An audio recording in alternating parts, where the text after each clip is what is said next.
હવે આપણે કાર્ટેશિયન ગુણાકાર વિશે આગળના લેક્ચરોમાં શીખી ગયા. તો હવે એના લગતા જે કાર્ટેશિયન ગુણાકારના દાખલાઓ જે છે તે આપણે ટેક્સ્ટબુકના દાખલાઓ સોલ્વ કરીએ. તો એમાં પહેલો જે છે તે question number 2,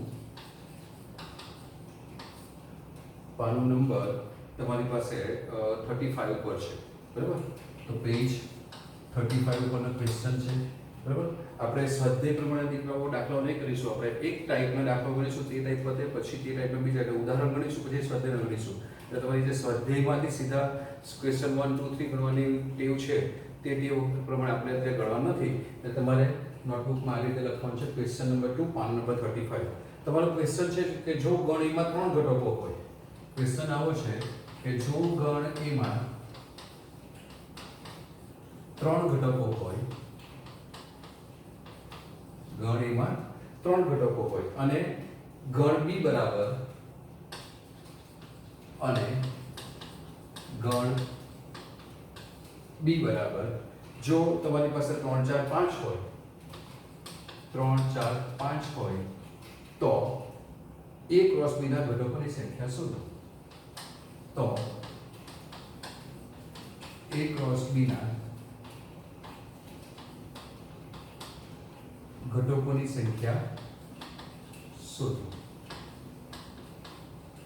A cross B ના ઘટકોની સંખ્યા શોધો આવું કીધું છે.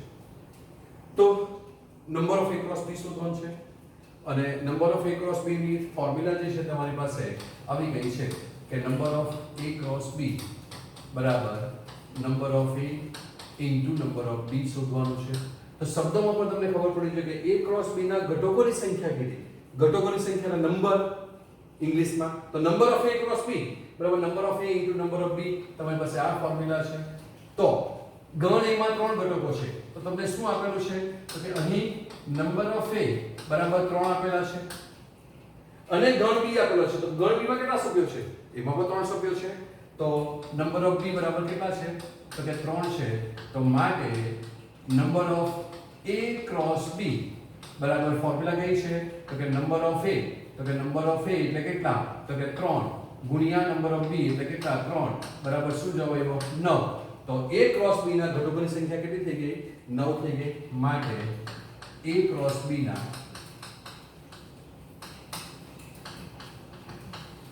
ઘટકોની સંખ્યા બરાબર 9. આ તમારો જવાબ થઈ ગયો. અને તમારે MCQ નથી પૂછાતા અને VSQ પૂછાય છે 1 માર્ક્સના. તો એવા 1 માર્ક્સના સવાલોમાં આ રીતે તમારે પ્રોપર જવાબો લખવા પડશે, બરાબર? ત્યાર પછી ઉદાહરણ 1 છે. ઉદાહરણ 1 પાનો નંબર તમારી પાસે જે છે તે 34 પર આપેલું છે, બરાબર? તો પાનો નંબર 34 પર ઉદાહરણ નંબર 1 તમને એવું કીધું છે કે જો x + 1, y - 2, y - 2 is equal to 3,1 હોય, 3,1 હોય તો x અને y શોધો. આવો તમારો સવાલ છે. તો x અને y શોધો અથવા તો x અને y ની કિંમત શોધો. જે લખવું હો તે બધું ચાલે. તો તમને અહીંયા બે ક્રમયુક્ત જોડ આપેલી છે અને બંને કેવી છે સરખી, ઇક્વલ ટુ છે, આપેલું જ છે તમને, બરાબર? તો તમને શું આપ્યું છે અહીં તો કે આપણે સોલ્યુશન લઈએ તો અહીં તમને x + 1, y - 2 is equal to 3,1 આપેલું છે. તો બે ક્રમયુક્ત જોડ સરખી હોય તો તમે શીખી ગયા છે. મેં તમને આગળના લેક્ચરમાં શીખવ્યું છે કે બંનેનો પ્રથમ ઘટક સમાન થાય, આ બંને સરખા થાય અને બંનેનો બીજો ઘટક પણ સમાન થાય. તો બંનેનો બીજો ઘટક એટલે કોણ તો કે બીજો ઘટક એટલે y - 2 અને 1 એ પણ બંને કેવા થાય સમાન થાય. તો જ આ બે ક્રમયુક્ત જોડ સમાન થાય. માટે સમાનતાની વ્યાખ્યા પ્રમાણે શું કહીશું તો કે સમાનતાની વ્યાખ્યા પ્રમાણે તો સમાનતાની વ્યાખ્યા મુજબ શું મળે તમને x + 1 = 3.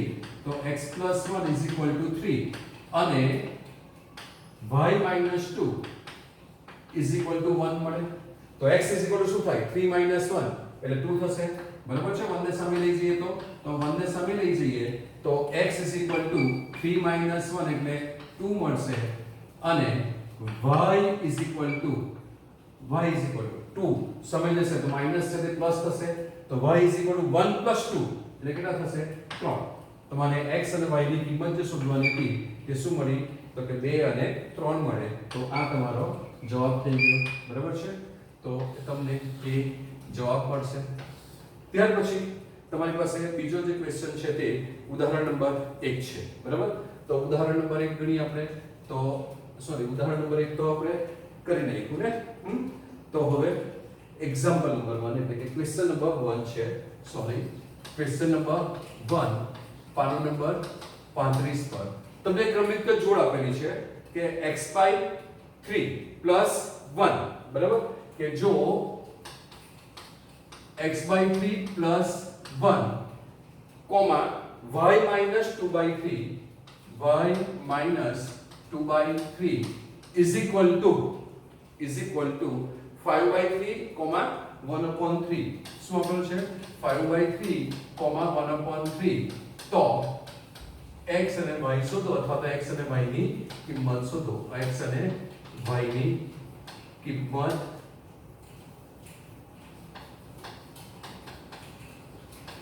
શોધો આવો સવાલ તમને આપેલો છે તો અહીં પણ તમને બે ક્રમિક જોડ સરખી આપેલી છે આ જ દાખલાની જેમ તો શું આપેલું છે તો જુઓ તો કે અહીં x + 3 + 1 અને y - 2/3 is equal to 5/3, 1/3 આપેલું છે હવે આ બે ક્રમિક જોડ સરખી છે અને બે ક્રમિક જોડ સરખી હોય તો બંનેનો પ્રથમ ઘટક સરખો થાય એટલે બંનેનો પ્રથમ ઘટક એટલે આ ઘટક છે આ બંને કેવા થાય સરખા થાય અને બીજો ઘટક ક્રમિક જોડનો સરખો થાય એટલે આ બંનેના ઘટકો આ બંને કેવા થાય સરખા થાય તમને ખબર છે એટલે સમાનતાની વ્યાખ્યા પ્રમાણે માટે સમાનતાની વ્યાખ્યા મુજબ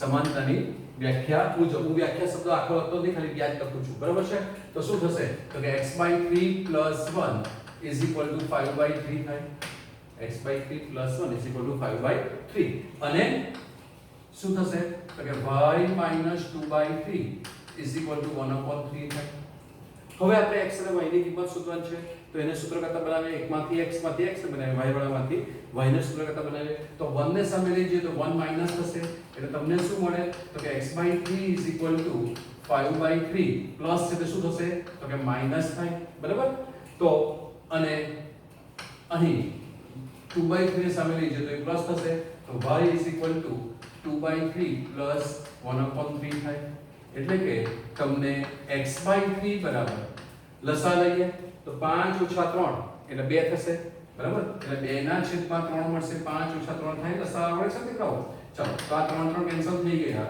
એટલે તમને x ની કિંમત શું મળશે 2 અને y is equal to બંનેના છેદ સરખા તો અંશનો સરવાળો તો 2 + 1 કેટલા થયા 3 / 3 એટલે y ની કિંમત શું મળી તો કે y ની કિંમત જે છે તે 1 મળે છે મને તો આ તમને x અને y ની જે તમને કિંમત શોધવા કીધી છે તે x અને y ની કિંમત મળી જાય છે 2 અને 1 બરાબર છે ત્યાર પછી તમારી પાસે છે ઉદાહરણ નંબર 2 બરાબર તો ઉદાહરણ નંબર 2 જે છે તે પાનો નંબર 34 પર છે તો પાનો નંબર 34 પર ઉદાહરણ નંબર 2 બરાબર જો p is equal to a b c હોય p is equal to શું હોય a b c અને q is equal to r અને q is equal to r તો તમને જે છે તે શોધવા કીધું છે કે p cross q અને q cross p શોધો તો p cross q અને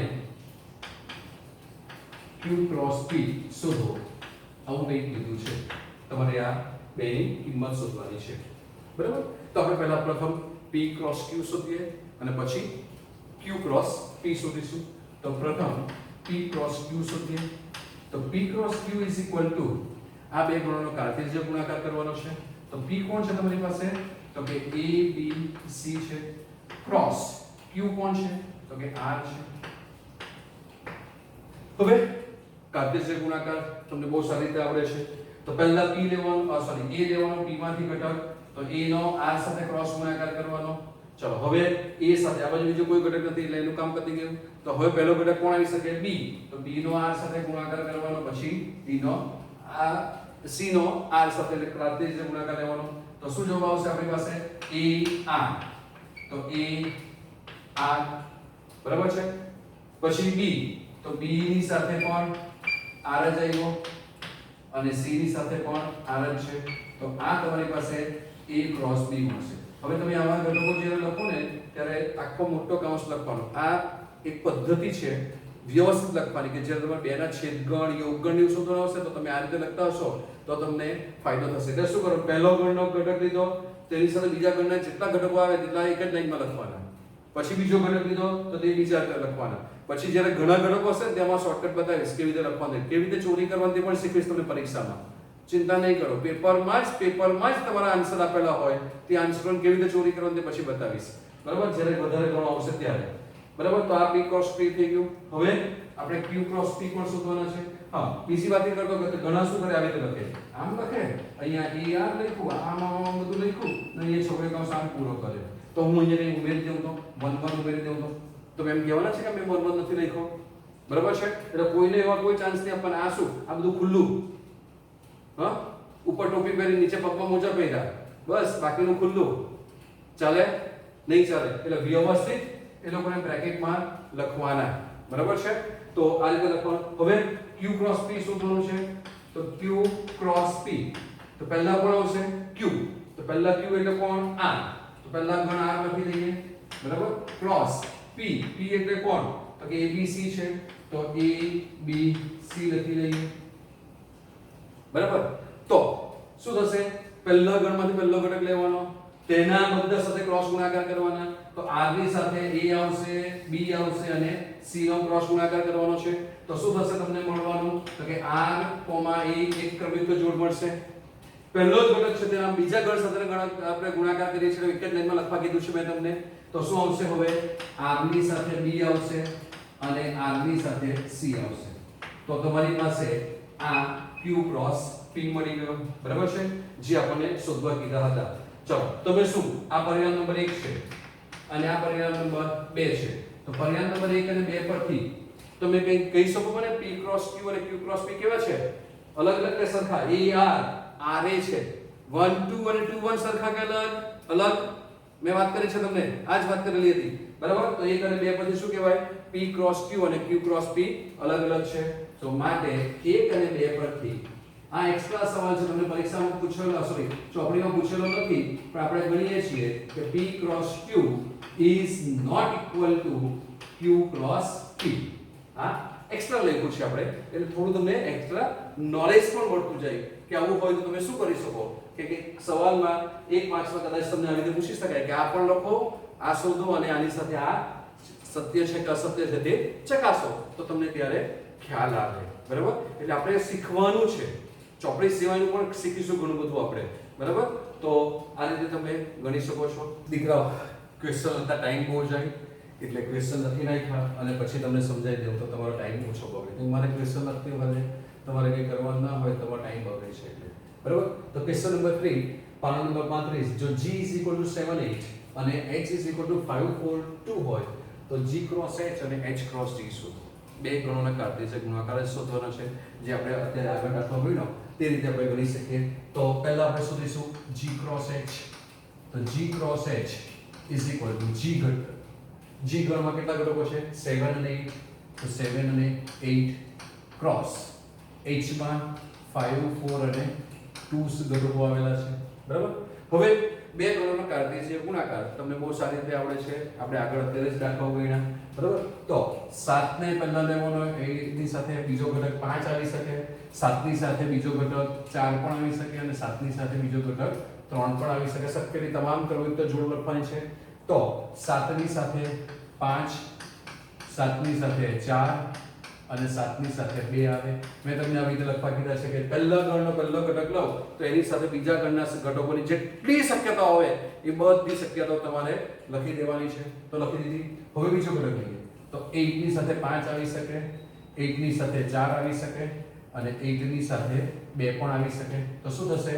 તો કે 8 5 8 4 અને 8 2 આમ આવી શકે બરાબર છે તો શું કરવાનું રહે ખબર દીકરાઓ આવી રીતે લખશો તો તમારો પહેલો ઘટક આવ્યો પહેલા ગણનો એની સાથે બીજા ગણનો તમે 5 4 અને 2 ની જોડી લખી દીધી તો બીજી વખત કોણ લેવા 8 તો એ પહેલો ઘટક જ બતાય બાકીના આ તો બધા સરખા જ રહેવાના છે એટલે જ્યારે ઘણા ઘટકો આવ્યા હશે ને ત્યાં તમે દરેક વખતે ચેક નહીં કરવું પડશે શું કરવાનું તો કે બીજો ઘટક દરેક વખતે સરખો રહેવાનો જો આ રીતે લખો તો હા દીકરાઓ આ રીતે એટલા માટે લખવાની તમને કહું છું કે આ રીતે લખો તો તમારો બીજો ઘટક દરેક વખતે સરખા જ રહેવાનો છે ખાલી પહેલો ઘટક 7 હતો તેની જગ્યાએ બધા 8 લખ્યા કરો બાકીના બીજા ઘટકો તેના તે જ રહે તો આ તમારો પહેલો જવાબ આવી ગયો G cross A sorry G cross H આ પહેલો જવાબ આવી ગયો બીજું H ક્રોસ તો હવે H ક્રોસ G શોધીએ તો H ક્રોસ G માં H પહેલા લેવાનો એટલે H કોણ છે 5 4 2 તો એને પહેલા લઈ લઈએ તો 5 4 2 અને ક્રોસ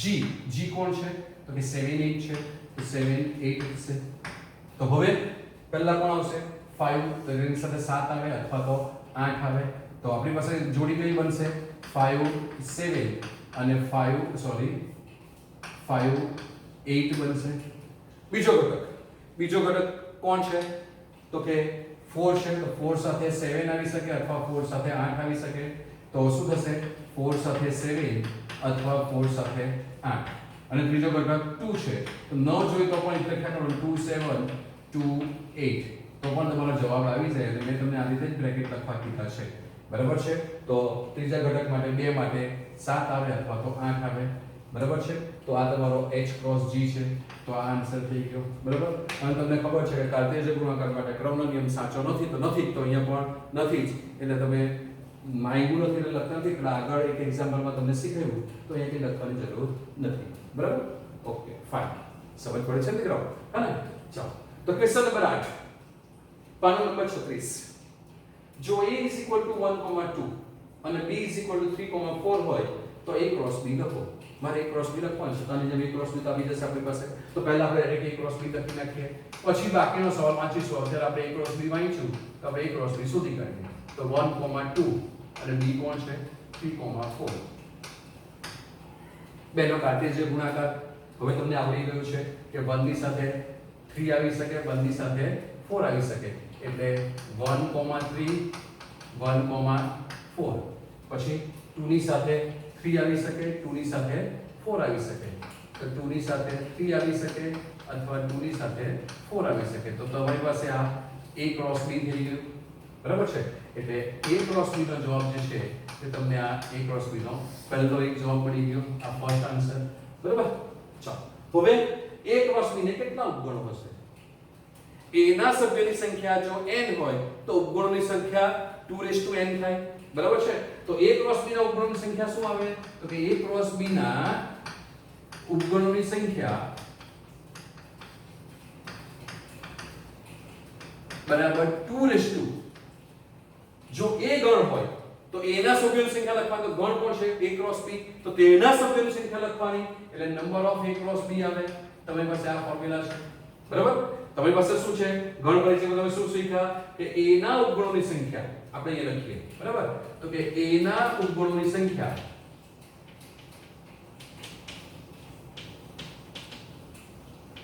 બરાબર 2 ની m ઘાત જ્યાં m એ ગણ A ના સભ્યોની સંખ્યા છે કે નંબર ઓફ A બરાબર જો m હોય નંબર ઓફ A બરાબર m હોય તો A ના ઉપગણોની સંખ્યા જે છે તે 2 ની m ઘાત થાય એ ગણના સભ્યોની સંખ્યા લેવાની તો મારી પાસે કોનો ઉપગણ જોઈએ A ની જગ્યાએ કોણ છે A ક્રોસ B તો 2 ની કેટલી ઘાત આવવાની નંબર ઓફ આ ગણના સભ્યોની સંખ્યા લેવી પડે તો A ની એટલે કે number of A cross B થાય અને તમને સૂત્ર ખબર છે કે number of A cross B બરાબર સૂત્ર શું આવે તો કે આવું એક સૂત્ર છે કે number of A cross B બરાબર number of A into number of B થાય આ તમારી પાસે ફોર્મ્યુલા છે number of A cross B બરાબર તમારી પાસે આ ફોર્મ્યુલા છે બરાબર તો એ ફોર્મ્યુલા પ્રમાણે સભ્યોની સંખ્યા શું થવાની તો કે સભ્યોની સંખ્યા 2 number of A into number of B થાય 2 number of A into number of B થાય હવે A નંબર ઓફ A એટલે A ના સભ્યોની સંખ્યા A ના સભ્યોની સંખ્યા કેટલી છે 2 છે તો 2 સંખ્યા છે એટલે 2 ઇન્ટુ B ના સભ્યોની સંખ્યા પણ 2 છે તો તો કેટલી ઘાત થઈ? તો કે 2 ની ઘાત કેટલી થઈ? 4. એટલે કેટલા ઉપગણો મળવાના તમને? 16 ઉપગણો મળવાના. બરાબર? એટલે a ક્રોસ b ના ઉપગણોની સંખ્યા કેટલી થઈ ગઈ? 16. બરાબર? એટલે તમારો બીજો જવાબ આવી ગયો કે માટે a ક્રોસ b બરાબર છે, હવે તો બ્રેકેટમાં લખવાનું ના ઉપગણોની સંખ્યા બરાબર 16. તો આ તમારો બીજો જવાબ આવી ગયો. બરાબર છે? તો a ક્રોસ b ના ઉપગણોની સંખ્યા 16 મળી. પછી શું કીધું? તે તમામ ઉપગણોની યાદી બનાવો. ચાલો તો ઉપગણો 16 ઉપગણો લખવાના છે, તો રેડી રહેજો. આ ઉપગણોની યાદી બનાવીએ છીએ. પહેલા તો તે ગણ એ પોતે જ પોતાનો ઉપગણ, તો મારે કોના ઉપગણો લખવાના? a ક્રોસ b ના. એટલે મારી પાસે a ક્રોસ b પોતે ઉપગણ આવી ગયો. ખાલી ગણ એ દરેક ગણનો ઉપગણ છે, તો ખાલી ગણ આવી ગયો. બરાબર? પછી શું કરતા હતા આપણે? એક એક ગણ લખતા હતા ગણમાં, તો એક એક ઘટક લેતા જઈએ તો અહીંયા 1 નહીં લેવાનો, ખાલી 1 3 લેવાનું, કે એ ક્રમિક તો જોડ છે, જોડી લેવાની એક. બરાબર? તો એક એક જોડી લઈએ તો એ જોડી લખવાની ગણમાં, એટલે 1,3 આવશે. આ વસ્તુ અગત્યની, જોડીને ગણમાં લખવાનું. બરાબર છે? જોડી આ ઘટક એને ગણમાં લખવાનું. બરાબર છે? ચલો પછી 1,4 તો 1,4 આવશે. પછી 2,3 તો 2,3 આવશે. સમજ પડે છે ને? એક એક ઘટક લખવાનું છે, તો ઘટક નથી અહીંયા કોણ છે? જોડી છે, તો જોડી લખવાની. પછી 2,4 તો 2,4 આવશે. હવે એક એક વાર પતી ગયા, તો 2 ની જોડી બનાવતા હતા, તો 2 માં કોણ આવશે તમારી પાસે? તો કે આપણે આને ABCD નામ આપી દઈએ, તો ABCD આપીએ, તો 2 ની જોડી કોની કોની બને તે આપણે જોઈ લઈએ. AB બનશે, AC બનશે અને AD બનશે. પછી BC અને BD આ રીતે જોડી બનાવવી પડશે. બરાબર છે? ચાર ઘટકો હોય તો A અને B એટલે 1 3 અને 1 4 આવશે. એટલે 1 3 અને 1 4 આવશે. આ બે ની જોડી AB પૈતું. હવે AC એટલે આ અને આ બે ની જોડી આવશે. એટલે શું આવશે તમારી પાસે? 1 3 2 3. સમજ પડે છે ને? હા વિદ્યાર્થીઓ, દીકરાઓ, સમજ પડે ને? ચાલો પછી 1 અને D એટલે કે A અને D એટલે આ અને આ આવશે. આવી રીતે તમારે લખી દેવાનું એટલે તમારી ભૂલ ન પડે. બરાબર? એટલે 1 3 અને 2 4 આવશે. એટલે 1 3 અને 2 4 આવશે. બરાબર છે? કામ પત્યું આટલું? બરાબર? હવે B પહેલો હોય તો B અને C ની જોડી આવશે. તો B એટલે 1 4 અને 2 3 આવશે. એટલે 1 4 અને 2 3 આવશે. બરાબર? ચલો પછી B અને D આવશે. તો B અને D આવશે. તો B અને D એટલે 1 4 અને 2 4 આવશે. તો 1 4 અને 2 4 આવશે. પછી બે ની જોડીમાં હજુ C અને D પણ આવશે. તો છેલ્લા બે આવશે એટલે આ 2 3 અને 2 4 આવશે. બરાબર? 2 3 અને 2 4 આવશે. એટલે 2 3 અને 2 4 આવશે. આપણે કોઈ ભૂલા નથી ને બબ્બેની જોડીમાં? B અને D 1 4 2 4 આવી ગયો છે. બરાબર? ચાલો કેટલી જોડી બનવી જોઈએ હતી? 3 ને 3 6 બનવી જોઈએ હતી. તો 1 2 3 4 5 6 થઈ ગઈ. હવે 3 ની જોડી બનાવવાની, 2 ની જોડી પૂરી થઈ ગઈ એટલે તો 3 ની જોડી બનાવવાની એટલે કોણ આવશે? તો કે A B ને C આવી શકે. A B C. બરાબર? પછી A B અને D આવી શકે. તો A B અને D આવી શકે. ચાલો હવે A C અને D પણ આવી શકે. તો A C અને D આવી શકે. અને પછી B C D આવી શકે. બરાબર છે? A C D આવી ગયો અને B C D આવી ગયો. બીજા ત્રણ લખવાના છે. હવે તો 16 લખવાનું, આપણી પાસે તો જગ્યા જ નથી. શું કરીએ? બાજુમાં લખો ને. તમને સમજ પડશે ને કે આ બે વાળા હતા. બરાબર? ઉપગણ લખતા છે, લિસ્ટ બનાવતા. ચાલો આપણે બાકીના ત્રણ ની જોડીઓ અહીંયા લખીએ. ઉપગણ છે એટલે વાંધો એક જ ગણમાં દર્શાવવાની કોઈ જરૂર નથી. ચાલો તો A B અને C કે ત્રણ ઘટકો, ત્રણ ક્રમિકો જો લખવાનું છે. A B C એટલે કે પહેલો. બરાબર? જો તમને ભૂલ પડતી હોય તો આપણે લખી દઈએ. આ A છે, આ B છે, આ C છે અને આ D છે. તો કોણ લેવાના? A B અને C. એટલે 1 3 A 1 3 A. B એટલે 1 4. બરાબર? અને C એટલે 2 3. આ લોકોની જોડી બનાવી તે આ થઈ. આ થઈ. બરાબર છે? ત્રણ ની જોડી. ચાલો પછી ABD. ABD. બરાબર? તમારે આની અંદર કન્ટિન્યુ લખવાના નીચે નોટબુકમાં જ. હું અહીંયા લખું છું. ચાલો A એટલે કોણ? 1 3. B એટલે કોણ? 1 4. અને ડી એટલે કોણ 2 4 તો આ 2 4 આ ગણ જોડી બની ગઈ બરાબર ચાલો ત્યાર પછી AC અને D એ તો છે બધામાં જ તો 1 3 A C એટલે કોણ 2 3 તો 2 3 AC અને D એટલે કોણ 2 4 છે એટલે તમને આ જે મેં બતાવ્યું ત્યાં હિન્ટ બતાવી છે કે કેવી રીતે વગર ભૂલે તમે લખી શકો બબ્બેની જોડી માટે આમ ત્રણની જોડી માટે આમ બરાબર છે ચારની જોડી વાળા આવવાનો નથી તમારે હવે કોણ બાકી રહ્યો BCD B એટલે કોણ 1 4 તો 1 4 C એટલે કોણ 2 3 તો 2 3 અને D એટલે કોણ 2 4 તો 2 4 થઈ ગયા બરાબર ચાલો તો હવે ગણો આ ચાર જોડી બરાબર 5 6 7 8 9 10 11 12 13 14 15 અને 16 હાસ કોઈ ભૂલી નથી ગયા બરાબર તો કેમ ન ભૂલ્યા તો કે 16 ઘટક લખવાના હતા જો પછી જોડી લખવાની હતી ક્રમિક તો જોડ લખવાની હતી એટલે આ રીતે જો આપણે હિન્ટ લઈને ચાલીએ તો તમારી પાસે ભૂલ પડવાની શક્યતાઓ ઓછી રહે અને જ્યારે ભૂલ પડે એવું લાગ્યું ત્યારે આપણે શું કર્યું નામ આપી દા ABCD નામ છે તમારા એટલે કદી ભૂલ ન પડે કે તમે ડબલની જોડી લખી ત્યારે પણ લખો અહીંયા તો પણ તમે ABCD નામ ત્યારથી આપી દો પેન્સિલથી લખી દેવાનું સપ્લિમેન્ટરીમાં જ તો તમારી ભૂલ પડે નહીં તો આવી રીતે સમજદારીથી અન્ડરસ્ટેન્ડિંગ પૂર્વક આપણે ગોખ્યા વગર મેથ શીખવાનું છે બરાબર છે સમજ પડે છે ને તમને હા ઓકે ચાલો તો તમે આ ગણી લો